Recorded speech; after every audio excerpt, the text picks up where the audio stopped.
Hello मेरे प्यारे विद्यार्थियों और सभी जिनको ज्ञान या नई चीज़ें सीखने की जिज्ञासा है, उन सभी को बहुत सारा मेरा प्यार।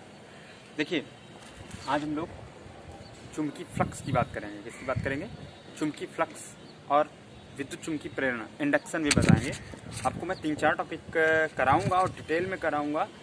देखिए, कितना एग्ज़ाम में लिखना है वो भी बताऊंगा और इसके अलावा एक्स्ट्रा मैं आपको एक्स्ट्रा इन्फॉर्मेशन दूंगा कि वो अच्छे से चीज़ जिसने कभी नहीं पढ़ी, साइंस साइड की स्ट्रीम से कोई लेना देना नहीं, उसको भी चीज़ें समझ में आएंगी।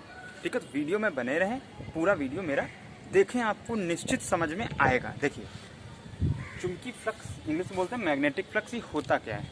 तो इससे पहले थोड़ी सी इन्फॉर्मेशन मैं आपको एक्स्ट्रा बता देता हूँ, फिर आपको एग्जाम में कितना लिखा वो आपको बताता हूँ। जैसे कोई मैग्नेट है, हम सब लोग जानते हैं मैग्नेट। तो मैग्नेट में दो पोल होते हैं, एक एन और एक एस। एस से एक इमेजिनरी लाइंस मान ली गई हैं कि एक पावर होती है। आप दूर जाते हो तो मैग्नेट जो है अटैक नहीं होता लोहा, लेकिन पास में आते तो जल्दी से हो जाता है। तो एक मान लिया गया कि ये इस तरीके की कोई पावर है, कोई लाइनें हैं जो लाइन के फॉर्म में चलता है। और लाइन के फॉर्म में ही क्यों माना गया? वो इसलिए कि आप अगर एक दफ्ती के ऊपर लकड़ी से लोहे का बुरादा डालें और नीचे पावर मैग्नेट रखें और उस दफ्ती को थोड़ा सा झटका मारें, तो सारा जो आयरन का पाउडर है वो लाइन के फॉर्म में ही जो है आपका सेट हो जाएगा, व्यवस्थित हो जाएगा। तो इसका मतलब ये पक्की बात हो गई कि जो लाइन्स हैं या पावर है वो लाइन के फॉर्म में ही है।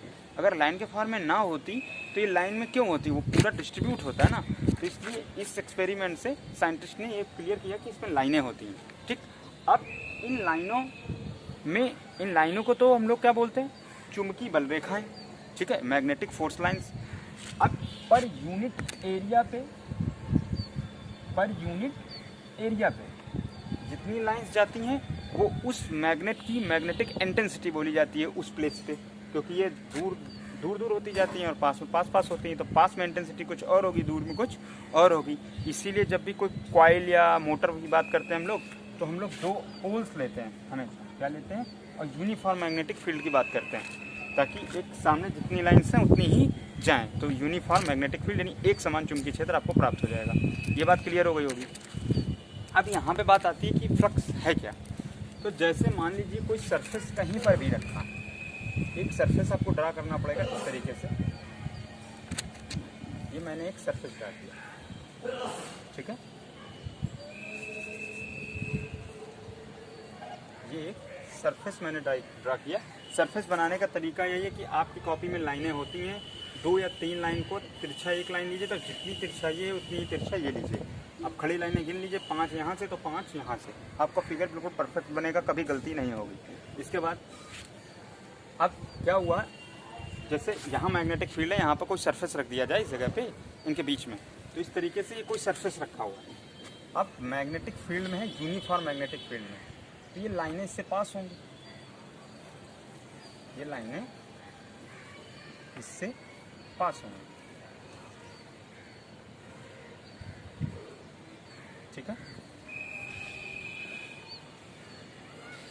इस तरीके से आपकी ये लाइनें पास होंगी ना। फीलिंग आपको आ रही होगी 3D में। तो अब ये जो लाइनें टोटल पास हुई, तो ये जिस भी मैग्नेटिक फील्ड की मैग्नेटिक फोर्स लाइंस हैं, जिस भी चुंबकीय क्षेत्र की चुंबकीय रेखाएं हैं, तो उसकी चुंबकीय क्षेत्र की तीव्रता अगर B है और इसका क्षेत्रफल कितना है? A है, इस सरफेस एरिया का, तो B तो क्या होती हैं आपकी पर यूनिट एरिया पे कितनी जो है पास हो रही हैं, और ये टोटल एरिया ये है। तो टोटल कितनी लाइनें गुजर रही हैं ये हम कैसे निकालेंगे? तो 1 मीटर स्क्वायर में हमें पता है B, तो A मीटर स्क्वायर में कितना हो जाएगा? मल्टीप्लाई हो जाएगा। ठीक, तो ये जो टोटल लाइनें गुजर रही हैं इन्हीं को हम चुंबकीय फ्लक्स बोलते हैं। क्या बोलते हैं? चुंबकीय फ्लक्स। इसका मतलब ये हुआ कि चुंबकीय फ्लक्स एक ही चुंबकीय क्षेत्र है, उसमें ये निर्भर करेगा कि आप क्या रख रहे हैं, उसका सरफेस एरिया कितना है। सरफेस एरिया ज़्यादा होगा तो फ्लक्स उससे ज़्यादा गुजरेगा यानी पास होगा, और अगर कम होगा उसका एरिया तो कम होगा। यानी अगर सरल छोटे शब्दों में आपको डिफिनेशन लिखनी है तो आप क्या लिखेंगे? आप लिखेंगे किसी एक समान चुंबकीय क्षेत्र में रखे किसी सतह से गुजरने वाली समस्त चुंबकीय बल रेखाएं, किसी एक समान चुंबकीय क्षेत्र में रखे किसी सतह से गुजरने वाली समस्त चुंबकीय बल रेखाएं उस तल या क्षेत्र से परिबद्ध या क्षेत्र से जुड़ी हुई चुंबकीय फ्लक्स कहलाता है। बस इतना आप रोक दीजिए। इसे फाई से प्रदर्शित करते हैं। किससे प्रदर्शित करते हैं? इसे फाई से प्रदर्शित करते हैं। कोई प्रॉब्लम? ये आपका फार्मूला। बोर्ड एग्जाम में आपको डेफिनेशन लिखनी, फिगर बनाना और ये फार्मूला लिख देना। यहाँ थोड़ी सी आप बात लिख सकते हैं कि माना एक समान चुंबकीय क्षेत्र है जिसकी तीव्रता b है और एक क्षेत्रफल वाला सतह है, इस पर लंबवत रखा है। कितने पे? यहाँ पे जो एंगल बन रहा है आपका, ये सरफेस एरिया का प्लेन है, तो ये 90 डिग्री है, ठीक है, बिल्कुल खड़ा रखा हुआ है। अब ये तो बात क्लियर हो गई होगी आपको। फिर इसके बाद नेक्स्ट हम टॉपिक पे आते हैं कि अगर सरफेस थोड़ा सा टेढ़ा हो, टिल्ट हो, ठीक, इंग्लिश में इसको क्या बोलेंगे? इंग्लिश में भी एक बार ट्राई कर देते हैं, हम आपको बता देते हैं हल्का फुल्का कि प्रॉब्लम ना हो अगर इंग्लिश मीडियम के बच्चे भी देखते हैं कोई। मैंने क्या बोला? एक समान चुंबकीय क्षेत्र में, तो in a uniform magnetic field place on the plane which have the surface area A, passes the total line, passes through the surface area, total magnetic force line is a magnetic flux of the surface, ठीक है, is called the magnetic flux of the surface। इतना आपको लिखना है, इसके अलावा कुछ नहीं लिखना और फिर आपको फार्मूला लिख देना। अब आता है अगर सरफेस एरिया थीटा एंगल पे बेंड हो, मतलब कहने का ये है कि जैसे यहाँ से खूब लाइनें गुजर रही हैं और अगर सरफेस एरिया इस तरीके से है, इसको हम झुकाएं सरफेस एरिया को, अच्छा थोड़ा तिरछा कर देते हैं, सरफेस एरिया को झुकाएं तो आप खुद देखिए क्या ये जो लंबाई है, ऊंचाई, क्या ये धीरे धीरे घट नहीं रही है? अगर बिल्कुल फ्लैट कर देंगे तो बिल्कुल ये ऊंचाई तो यहाँ बची ही नहीं ना, जिससे लाइनें पास होंगी।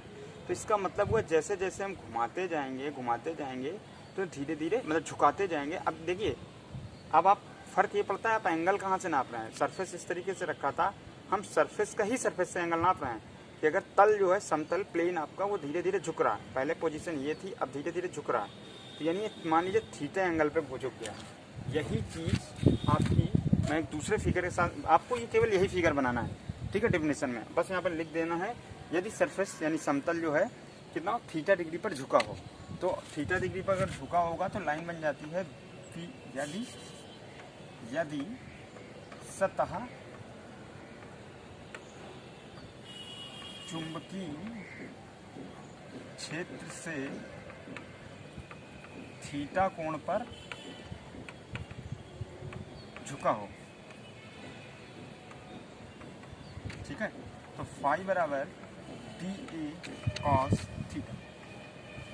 देखिए इसमें बच्चों को 12th 11th में भी अक्सर प्रॉब्लम होती है, वो समझ नहीं पाते इसके एंगल को कैसे, किस तरीके से ये आया और कैसे इसको किया गया।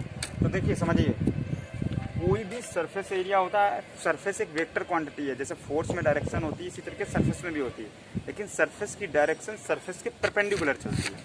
तो आपने देखिए अगर सरफेस है तो इसकी डायरेक्शन इसके परपेंडिकुलर किसी इसी लाइन के डायरेक्शन में होगी। जब इसको हम बेंड करेंगे तो ये कुछ पहले देखिए इस तरीके का था स्ट्रक्चर, अब इसको जब और एक के बीच में मान लीजिए ये इसकी डायरेक्शन थी ए की, वेक्टर ए की, और इसके बाद इसको मैंने थीटा डिग्री पे बेंड कर दिया, मोड़ दिया। अब ए वेक्टर यानी कि सरफेस एरिया कुछ इस तरीके का हो गया आपका, ठीक है, यहाँ नहीं होगा, ये बेंड हो गया तो ये आपका पीछे से निकल जाएगा, ठीक, इस तरीके से। इसको थोड़ा डार्क कर देते हैं ताकि आपको समझ आए, ठीक। और ये वाला आपका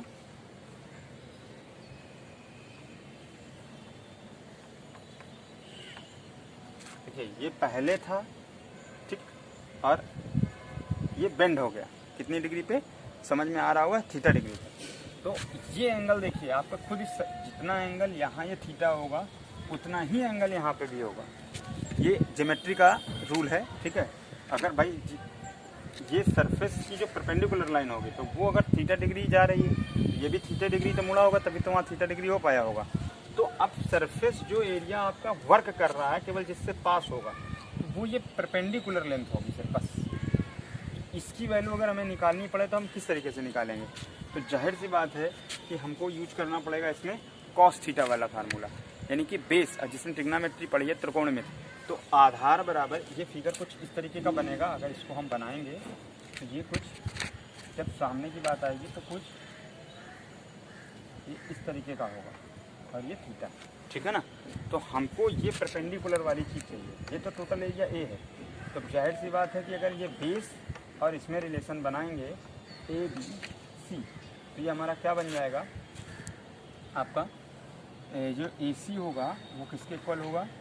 B C cos theta, B C cos theta के, क्योंकि कॉस थीटा इक्वल टू होता है बेस अपॉन हाइपोटेनियस। तो हाइपोटेनियस का उसमें मल्टीप्लाई हो जाएगा, यानी कर्ण का गुणा हो जाएगा। तो ये आपका आ जाएगा ये। तो ये एरिया जो नया एरिया होगा वो कितना हो जाएगा? ए कॉस थीटा। ये इस तरीके से यहाँ पे आता है, ठीक। और दूसरी चीज़, एक जनरल शॉर्टकट आप समझ सकते हो ये, कि जब भी कोई फोर्स या डायरेक्शन वाली चीज़ एंगल अगर थीटा बनाती है और उसी के बेस पे तोड़ना है, तो जैसे मान लीजिए एरिया है, तो फिर ए कॉस थीटा नीचे हो जाता है और ए साइन थीटा ऊपर हो जाता है। ये एक्स्ट्रा इन्फॉर्मेशन आपको आगे क्लासों के लिए ज़रूरी है, या 11th के बच्चे अगर देख रहे हैं इसको 12th के, तो उनके लिए ज़रूरी है। तो ये फ्लक्स में सिर्फ 10th क्लास में आपको इतना ही लिखना है। मैग्नेटिक फ्लक्स क्या है? तो बस छोटी सी डिफिनेशन है, किसी एक समान चुंबकीय क्षेत्र में कोई क्षेत्र कोई सतह रखते हैं जिसका क्षेत्रफल ए है, यदि उससे गुजरने वाली समस्त चुंबकीय बल रेखाएं उस क्षेत्र की या उस सतह की से गुजरने वाला चुंबकीय फ्लक्स कहलाता है। इसे फाई से प्रदर्शित करते हैं, फाई बराबर ई। और यदि थीटा अंश पर झुका हो, थीटा कोण पर, तो फाई बराबर बी कॉस थीटा। इसके अलावा आपको कुछ और ये फिगर बनाना है, कुछ नहीं लिखना है। बाकी मैंने आपको एक्स्ट्रा समझाने के लिए बातें बता दी, ठीक है। नेक्स्ट इसके बाद हम लोग करते हैं